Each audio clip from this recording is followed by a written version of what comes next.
말씀은 크게 두 가지, 더 나아가 세 가지를 보여주고 있습니다. 일단 오늘 이 33장을 통해서 이제 모세를 통한 이스라엘의 모든 축복이 마무리되고 있죠. 신명기 33장은 창세기 49장과 비슷합니다. 창세기 49장에는 야곱이 죽음을 앞두고 그 12아들에게 축복을 하고 있죠. 또 오늘 말씀도 모세가 죽음을 앞두고 이스라엘 모든 지파에 축복을 주고 있습니다. 이것이 무슨 의미를 가지고 있습니까? 한 세대가 끝나고 새로운 또 상황이 시작되는 것을 또 보여주고 있는 것이죠. 그런가 하면 우리가 잘 볼 게 있는데요. 이 축복 중에서 빠진 지파가 있습니다. 바로 시몬 지파죠. 제가 신대원 시험을 준비하면서 그 야곱의 아들들이 이렇게 외웠습니다. 그러니까 르벤, 시몬, 레위, 유다, 단, 납달리, 갓, 아셀, 이사갈, 스불론이 태어난 순서거든요. 그리고 이제 요셉, 베냐민이 있는데 이렇게 외웠습니다. 앞 글자를 따서 르시레유, 드시레유, 르시레유. 그리고 단, 납달리 앞에 따가지고 다 나가이스, 단, 납달리, 갓, 아셀, 이사갈, 스불론 이렇게 외웠습니다. 근데 이렇게 외운 상황 속에서 보니까 오늘 본문에서 누가 없죠? 시므온이 없습니다. 시므온은 이제 야곱의 첫째 부인인 레아의 아들이죠.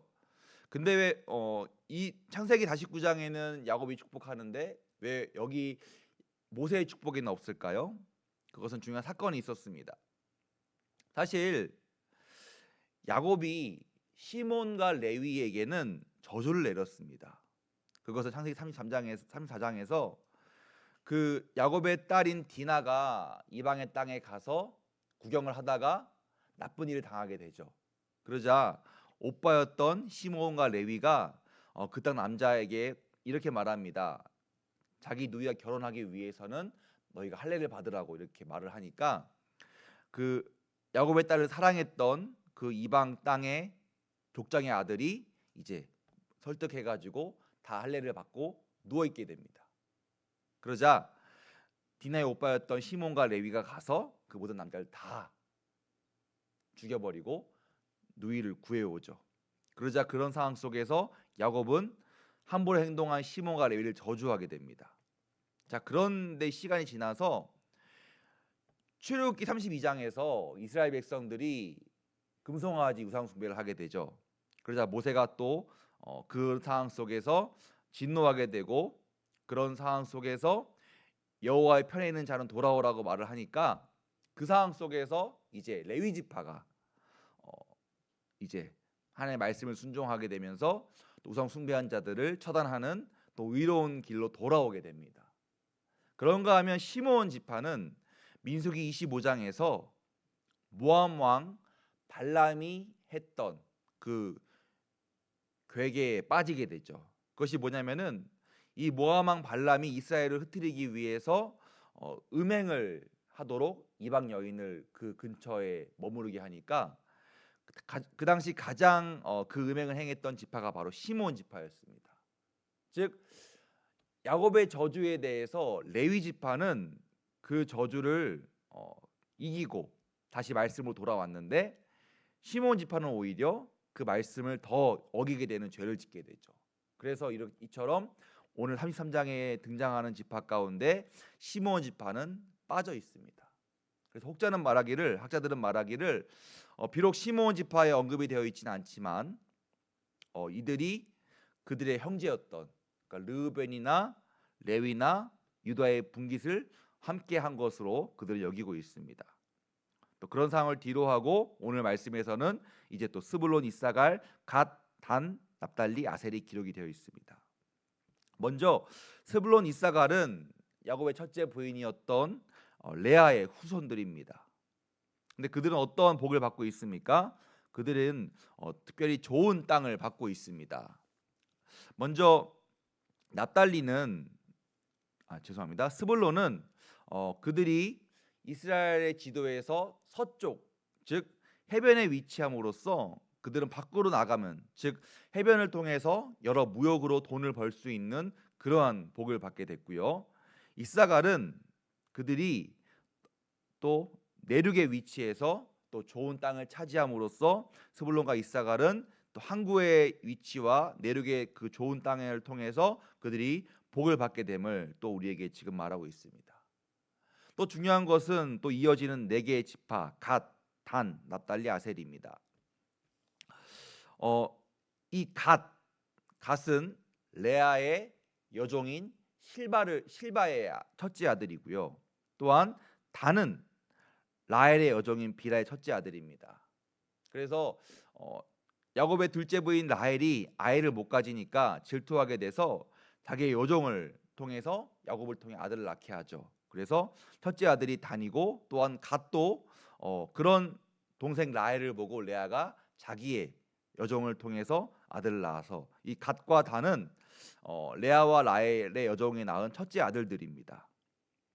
그런데 이 참 갓과 단에 대해 비유는 참으로 멋진 표현이 나와 있습니다. 갓은 그들이 암사자라고 표현을 하고 있고요. 단은 사자의 새끼라고 말하고 있습니다. 이것은 갓과 단 지파의 용맹함을 의미하고 있습니다. 그래서 그들이 장차 이제 약속의 땅에 들어갈 때에 가장 이들이 용맹하게 싸워 승리하는 그러한 힘에 가진 지파로서 축복을 하고 있습니다. 이어서 납달리와 아셀은 둘째 아들들입니다. 납달리는 라헬, 그러니까 야곱의 둘째 부인 여종의 둘째 아들이고, 아셀은 야곱의 첫째 부인 레아의 여종인 실바의 둘째 아들입니다. 좀 헷갈리시겠지만 어쨌든 다시 정리하면은 갓과 단은 여종의 첫째 아들들이고, 납달리와 아셀은 여종의 둘째 아들들입니다. 그러니까 이처럼 첫째 아들들과 둘째 아들들을 이렇게 묶어서 하고 있죠. 또 납달리와 아셀에게는 하나님께서 그들에게 또 좋은 땅을 주셔서 그들이 참 기름지고 여러 가지 수확을 거둘 수 있는 그러한 땅의 민족으로서 우리에게 지금 보여주고 있습니다. 중요한 것은 갓, 단, 납달리, 아셀은 정부인이 아니라 여종이 낳은 아들들입니다. 하지만 하나님께서는 그들도 이스라엘의 지파가 되고 하심을 우리에게 지금 보여주고 있습니다. 비록 이 아들의 어머니는 여종이지만 아버지는 누구죠? 아버지는 야곱이기 때문이죠. 즉 하나님께서는 그 아버지인 야곱의 혈통을 통해서 그 아버지 야곱의 혈통이 있기 때문에 그들도 동일하게 하나님의 계획에 그들을 포함시키고 있습니다. 즉 비록 그들의 신분 자체는 야곱의 정부인이 아니라 야곱의 정부인들의 여종의 아들들이었지만 그 야곱의 혈통을 통해서 하나님께서 그들에게 복을 주셔서 동일하게 야곱에게 주신 그 복이 또한 자기들에게도 임하고 있는 하나님의 그 혈통의 축복을 우리에게 지금 보여주고 있다는 것이 첫 번째 부분입니다. 그러니까 두 번째 26절 이하 말씀은 또 29절까지는 하나님께서 전체 이스라엘에게 주신 축복입니다. 여스론이라고 해가지고 이게 이스라엘을 지칭하는 말이라고 했죠. 하나님이 그들과 함께 하시고 또 그들을 보호하시며 그들에게 복을 주시고 그들에게 수확을 주신다라고 말을 하고 있습니다. 즉 26절부터 29절까지 말씀의 의미는 뭐냐면은 이처럼 만군의 여호와께서 너희와 함께 하시다라는 것을 가지고 있습니다. 왜 하나님이 이토록 이스라엘을 사랑하셔서 이렇게 함께 하시고 복을 주시며 놀라운 은혜를 주실까요? 그것은 하나님께서 이 이스라엘을 통해서 이 만방에 하나님을 증거하기 위해 택하신 민족이기 때문입니다. 하나님께서 아담과 하와의 죄악 이후로 또한 노아 홍수 이후로 하나님께서는 아브라함을 시작으로 해서 이스라엘을 통해서 온 세상 가운데 하나님의 나라를 증거할 그 대표적인 표본으로서 이스라엘을 보여주기 위해서 그들을 이처럼 보호하시는 것입니다. 더 이상 사랑하는 사람 이 땅의 인류가 죄를 짓지 않기 위해서 이처럼 하나님의 말씀을 행하는 것이 어떠한 것인지를 보여주는 그러한 민족과 나라로서 이스라엘을 택하시고 그들을 통해서 하나님의 나라를 보여주기 위해 하나님은 이처럼 그들을 사랑하셔서 인도하심을 보여주는 또 중요한 대목이 두 번째로 등장하고 있습니다. 자, 세 번째는 이제 34장 말씀을 통해서 이제 모세의 죽음을 우리에게 지금 보여주고 있습니다. 모세는 죽음을 앞두고 하나님께서 그를 비스가산 꼭대기에 이르러서 이제 이스라엘이 가야 될 요단강 건너편에 있는 약속의 땅을 보여주고 있습니다. 저도 2010년에 이곳에 추정되는 위치로 가본 적이 있습니다. 또 신대원 졸업 여행을 성지순례로 가게 되었는데 이 모세가 마지막으로 가게 된 것이 추정되는 그 장소에서 저도 올라가서 그 반대편을 본 적이 있습니다.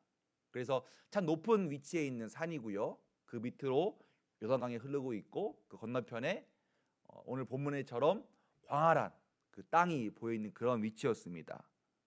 그러면서 참 저도 그런 마음이 들었습니다. 아, 모세가 어쩌면은 정말 억울했겠구나. 눈에 보이는 그 땅을 보고도 가지 못한 안타까움을 저도 조금이나 느끼는 그런 상황이었습니다. 자, 그런데 왜 모세가 그 땅을 보기만 하고 가지 못했습니까? 그는 그 민수기에서 하나님께서 바위에 명하라 한 말씀을 지키지 않고 그가 화를 못 이겨서 그 바위를 지팡이로 쳐서 물을 냈기 때문이죠. 하나님이 바위에 명하라 하신 말씀을 지키지 않고 그의 화대로 그를 쳐서 한 것을 하나님께서는 그것을 보시고 하나님의 말씀에 순종하지 않은 그 죄를 물으셔서 그를 가지 못하게 하시는 것을 우리는 또 알고 있습니다. 중요한 것은 7절 말씀인데요. 7절에 이런 말씀이 있습니다. 모세가 죽을 때에 그의 나이 120세였는데 눈이 흐리지 않고 기력이 쇠하지 않았다라고 말을 하고 있습니다. 즉 모세의 몸의 나이는 죽을 때가 아니라는 것입니다. 오히려 그 모세는 눈도 잘 보이고 그 건강한 눈으로 하나님께서 또 이렇게 그들이 가야 될 땅을 보게 하시면서 또 그 몸도 누가 도와줘서 하늘 오른 것이 아니라 스스로 하늘 오를 정도의 강한 체를 가진 사람이었습니다. 자, 그런데 그런 모세가 죽었습니다. 왜 그렇습니까? 이제 이스라엘이 건너가야 되는데 그 건너가는 것은 모세가 하는 것이 아니라 바로 여호수아가 해야 됐기 때문입니다. 즉 하나님께서는 이제 모세가 아니라 여호수아를 통해 일하시기 때문에 모세를 비록 그 몸은 건강했고 흔히 말하는 팔팔했지만 하나님은 그를 죽게 하셨습니다. 이것이 무슨 의미를 가지고 있을까요? 즉 모세는 수명대로 산 것이 아니라 사명대로 산 것입니다. 다시요. 모세는 수명대로 산 것이 아니라 모세는 사명대로 살았다라는 것을 우리에게 지금 보여주고 있습니다.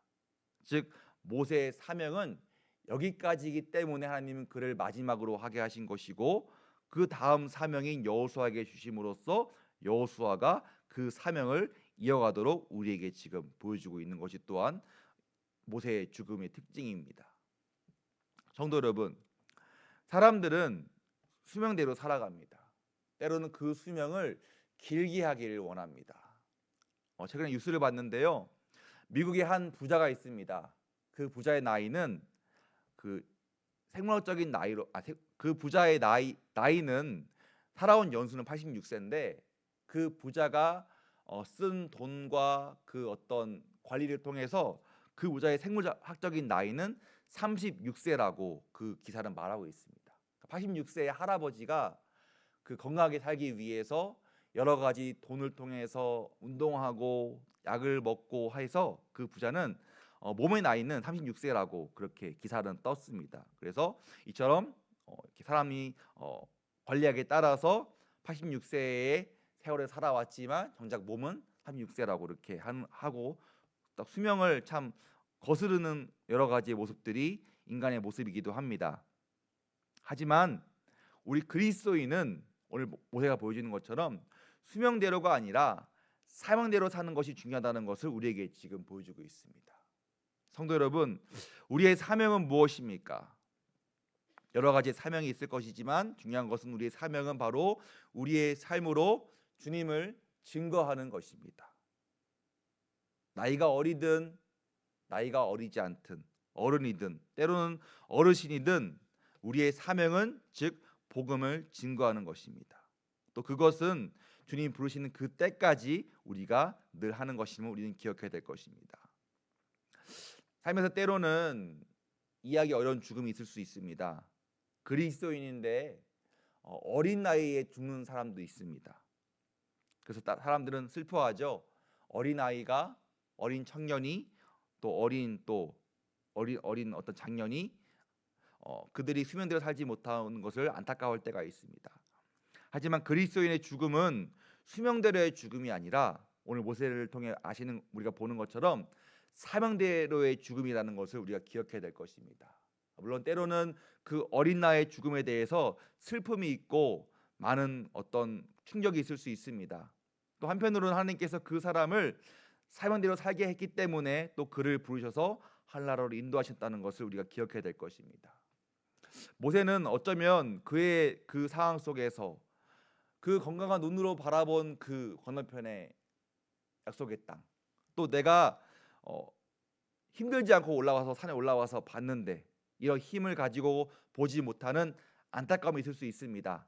하지만 그는 낙심하지 않았을 것입니다. 내가 비록 건강한 상태에서 곧 죽게 되지만 하나님께서는 반드시 그 약속을 내가 아니라 할지라도 여호수아를 통해서 이룰 것이며 또 나는 천국에서 그것을 바라보면서 기뻐할 것이라는 그런 희망이 있었기 때문에 그의 죽음은 어쩌면 안타까움보다는 또한 새로운 과정의 희망이 있다는 것을 오늘 우리는 보고 있습니다.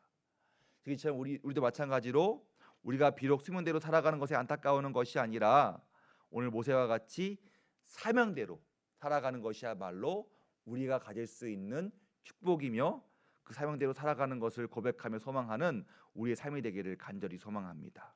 그래서 남은 기간 우리의 사명, 즉 삶으로 복음을 증거하는 또 우리의 사명에 살아가는 우리 모두가 되기를 간절히 소망합니다.